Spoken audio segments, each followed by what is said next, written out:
Welcome to The Explainer. This is where we take really complex history and break it down into a story that's clear, concise, and makes sense. So that epic line, it kicks off one of the greatest stories ever told. It's a tale of heroes, villains, and brilliant strategists that you've probably seen in movies and video games. A story all about an empire collapsing into a century of war. But here's the big question. What's the real story behind the legend? Today, we're going to peel back 1,800 years of myth-making to find the actual history behind one of China's most chaotic and most important eras. Yeah, we're separating the facts from the fiction. So our story spans nearly 100 years of non-stop conflict. It all starts with the dramatic collapse of the Han Dynasty, an empire that had stood strong for 400 years. This timeline right here, it really sets the stage for everything that's about to happen. It all kicked off right here. In 184 AD, the once unstoppable Han Dynasty was just shattered by the Yellow Turban Rebellion. This was a massive peasant uprising that basically ripped the lid off all the corruption and weakness festering at the heart of the empire. And all that chaos, it created a huge power vacuum, and you better believe ambitious warlords rushed right in to fill it. And believe me, the chaos just got worse from there. A brutal tyrant named Dong Zhou storms in, seizes the capital, and takes the young emperor hostage. When he is eventually forced to retreat, he burns the entire city to the ground. In a world of shifting loyalties like this, even he wasn't safe. He was betrayed and killed by his own adopted son, the legendary warrior Liu Bei. It's from these ashes that our three main contenders are going to rise. Okay, so let's dive into the three leaders whose ambitions are going to shape the next 50 years of Chinese history. Each one represents a totally different way to gain and hold power. First up is Cao Cao, the guy who controlled northern China. Now, in the popular novel, he's painted as the ultimate villain. He's cunning, cruel, and totally self-serving.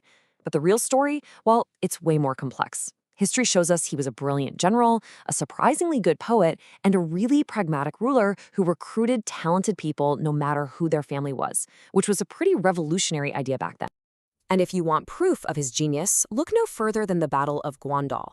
He was facing a much larger army led by his main rival, Yuan Shao, and he was on the brink of defeat. But he spotted a critical weakness, his enemy's supply depot. He leads a daring night raid, burns all their food and supplies, and their whole army just collapses. This one victory unified all of northern China under his command.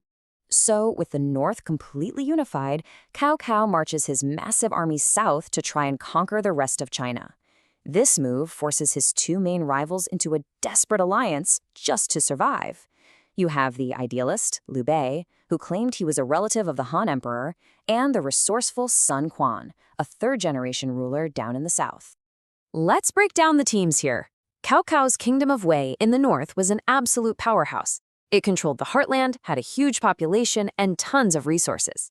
The Southern Alliance, on the other hand, had to be smarter. Liu Bei's Kingdom of Shu relied on the fierce loyalty of his followers, while Sun Quan's Wu had total control of the water thanks to their naval supremacy on the giant Yangtze River.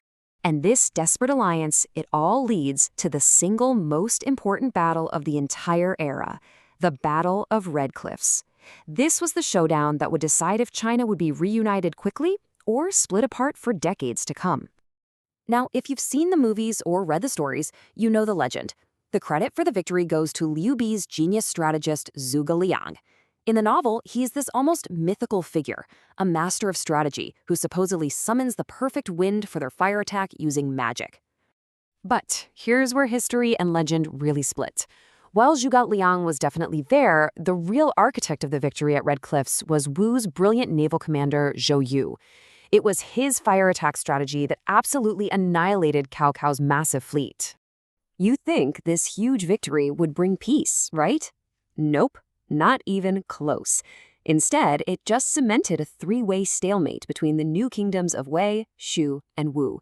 And that fragile alliance, it completely shattered when Wu forces ambushed and killed Liu Bei's sworn brother, the legendary warrior Guan Yu. That sparked a bitter new rivalry that would last for years.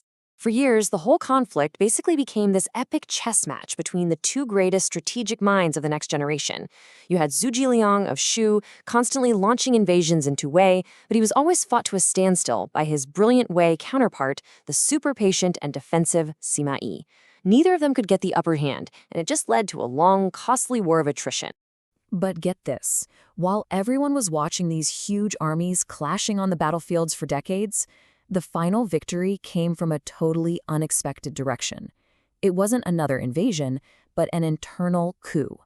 The patient and cunning Sima Yi's family seized power from within Wei, the most powerful of the three kingdoms.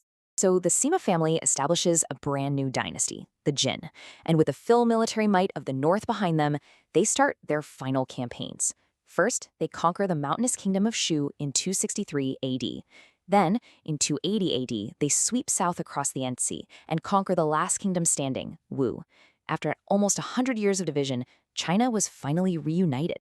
The wars were finally over. But the stories, well, they were just getting started.